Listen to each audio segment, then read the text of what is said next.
الحمد للہ وحدہ والصلاة والسلام علی من لا نبی بعدہ اما بعد فاعوذ باللہ من الشیطان الرجیم بسم اللہ الرحمن الرحیم وَإِذَا قِيلَ لَهُمْ آمِنُوا كَمَا آمَنَ النَّاسُ قَالُوا أَنُؤْمِنُ كَمَا آمَنَ السُّفَهَاءُ أَلَا إِنَّهُمْ هُمُ السُّفَهَاءُ وَلَكِنْ لَا يَعْلَمُونَ صدق اللہ و مولانا العظیم۔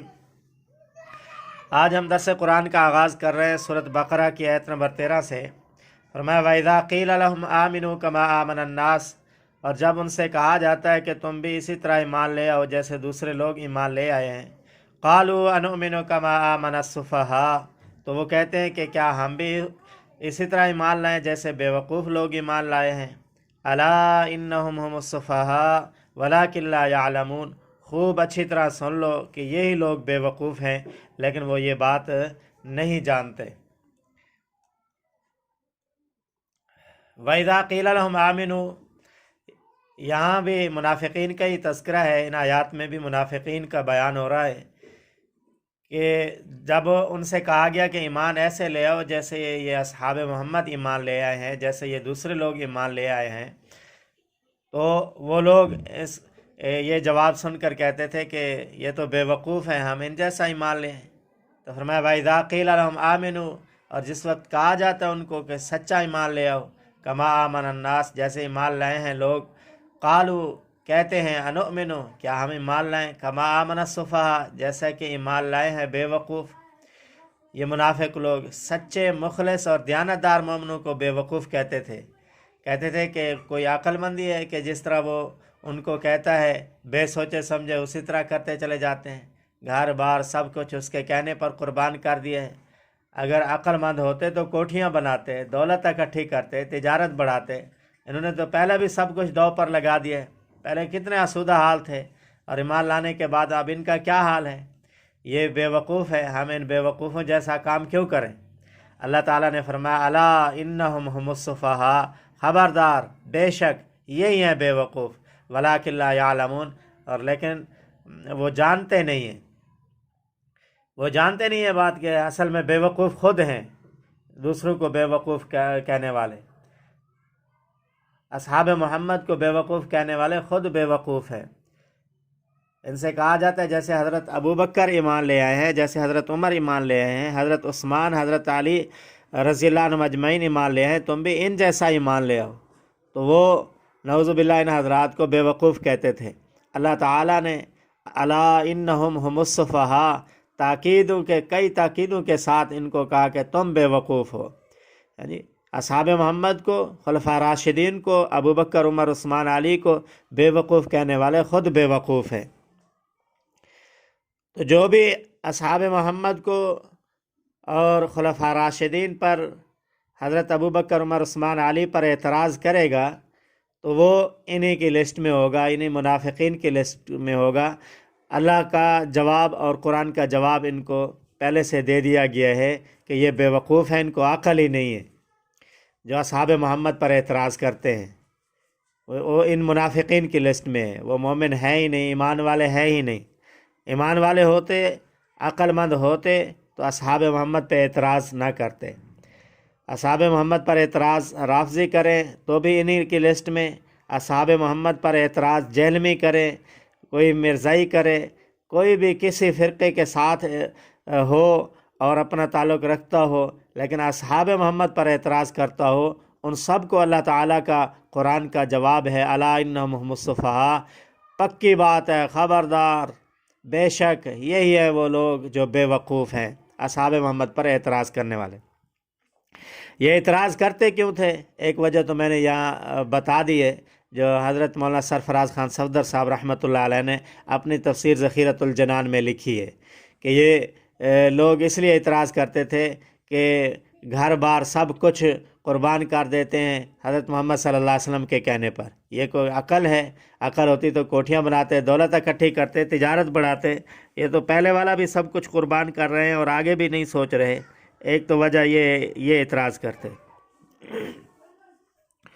اور دوسرا اس لیے اعتراض کرتے تھے تاکہ لوگوں کا اعتماد اٹھ جائے ان حضرات سے، ان حضرات پر لوگوں کا اعتماد نہ رہے، ان پر اعتبار نہ رہے۔ آج بھی لوگ بہت سارے اس لیے دین کا کام کرنے والوں کو، اہل علم کو جو ہے نعوذ باللہ ایسے غلط باتیں کرتے ہیں، تو یہ شروع سے کرتے آ رہے ہیں۔ اصحاب محمد پر لوگوں نے اعتراض کیا اس لیے تاکہ لوگوں کا اعتماد اور اعتبار اٹھ جائے ان سے۔ امام اعظم ابو حنیفہ رحمۃ اللہ علیہ پر لوگوں نے کتابیں لکھی، ان کو نعوذ باللہ شیعہ تک کہا گیا، حضرت امام اعظم ابو حنیفہ رحمۃ اللہ علیہ کو۔ کیوں کہا گیا؟ اس لیے کہا گیا کہ لوگوں کا اعتماد اٹھ جائے، ان پر سے بھروسہ اٹھ جائے، ان پر اعتراض اس لیے کرتے تھے۔ اسی طرح آج بھی اہل علم پر، علماء پر اعتراض کرتے ہیں لوگ۔ انگریزوں نے لوگوں کے ذہنوں میں ڈالا، اور انگریز کی تنخواہ لینے والے لوگوں نے عوام کے دلوں میں ڈالا کہ یہ جو اہل حق ہے علماء، ان کے بارے میں کہا کہ یہ وہابی ہے۔ یہ وہابی کیوں کہا؟ یہ اس لیے کہا کہ لوگوں کا اعتبار اٹھ جائے، ان سے اعتماد اٹھ جائے، ان پر بھروسہ ہی نہ کریں، ان کی بات ہی نہ سنیں، جی وہابی ہیں، ان کی بات نہ سنیں، یہ وہابی ہیں۔ اسی طرح لوگ علماء پر اعتراض کرتے ہیں۔ کیوں کرتے ہیں؟ اس لیے کرتے ہیں کہ لوگ جو ہے ان کی بات نہ سنیں، جی کہتے ہیں کہ جی علماء بے وقوف ہیں۔ حفاظ کو کہا جاتا ہے یہ شود حافظ ہیں، جی ان کو پتہ نہیں ہے، یہ بیچارے جی مولوی ہیں، بس ان کو پتہ نہیں۔ قرآن کا علم رکھنے والے، دین کا علم رکھنے والے، قرآن کو حفظ کرنے والے، اور قرآن پاک کو پڑھنے، جاننے، پڑھانے، سمجھنے، سمجھانے والے، ان سے زیادہ عقل مند کون ہو سکتا ہے؟ ان سے زیادہ شعور رکھنے والا کون ہو سکتا ہے؟ لیکن آج معاشرے میں ان کو بے وقوف کہا جاتا ہے اور ان پر اعتراضات کیے جاتے ہیں۔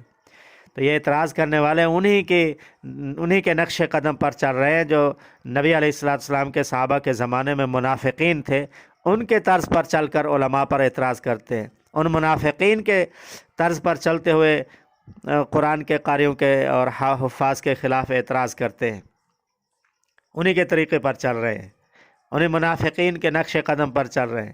تو ان کا حشر بھی انہی کے ساتھ ہوگا، جن کے طریقے پر کوئی چلے گا، جن کے ساتھ کوئی ہوگا، قیامت کے دن بھی انہی کے ساتھ ہوگا۔ آج یہ بات بہت زیادہ پھیل چکی ہے۔ کسی عالم کو دیکھا بہت زیادہ دین کا کام کر رہا ہے، بہت زیادہ دین کی محنت کر رہا ہے، تو حسد کی آگ میں ان کو کہہ دیں گے یہ جی مماتی ہے، جی یہ نبی علیہ السلام کی حیات کو نہیں مانتا۔ بس وہ لوگ ان سے جو ہے نا بیدار ہو جائیں گے، کیونکہ نبی علیہ السلام اپنے روضہ اقدس میں حیات ہیں، زندہ ہیں۔ یعنی ہم نہیں کہتے کہ بھی مماتی ٹھیک ہے، مماتی غلط ہے، مماتیوں کا عقیدہ غلط ہے، لیکن ایک حیاتی عالم ہے، حیاتی مفتی ہے، لیکن ان سے جلنے کے لیے، ان کے کام سے، ان کی محنت سے، ان کے مدرسے سے، ان کے کام سے جلنے کے لیے بس ان کی افواہ پھیلا دیں گے لوگوں میں کہ یہ جی مماتی ہے۔ کوئی بھی دین کا کام کرنے والا ہے، بس ان پر کوئی نہ کوئی اعتراض، کوئی نہ کوئی ان پر تہمت یا بہتان لگا دیں گے۔ وجہ کیا ہوگی؟ اس لیے تاکہ لوگ ان سے دور ہو جائیں، ہمارے قریب ہو جائیں۔ کوئی دین کا کام کر رہا ہے تو ان کو کہیں گے یہ جی ایجنسیوں کے لیے کام کرتا ہے، یہ ایجنسیوں کے لیے، یہ ایجنسیوں کا حکومت کا ایجنٹ ہے، یہ ان کے لیے کام کرتا ہے۔ بس یہ بات پھیلا دیں گے تاکہ لوگ، عوام، حلقہ احباب ان سے دور ہو جائیں، وہ دین کی محنت نہ کر سکے اور وہ دین کی، قرآن کی اشاعت نہ کر سکے۔ بس لوگوں کے ذہن میں یہ بات بٹھا دیں گے۔ تو یہ شروع سے آ رہے ہیں۔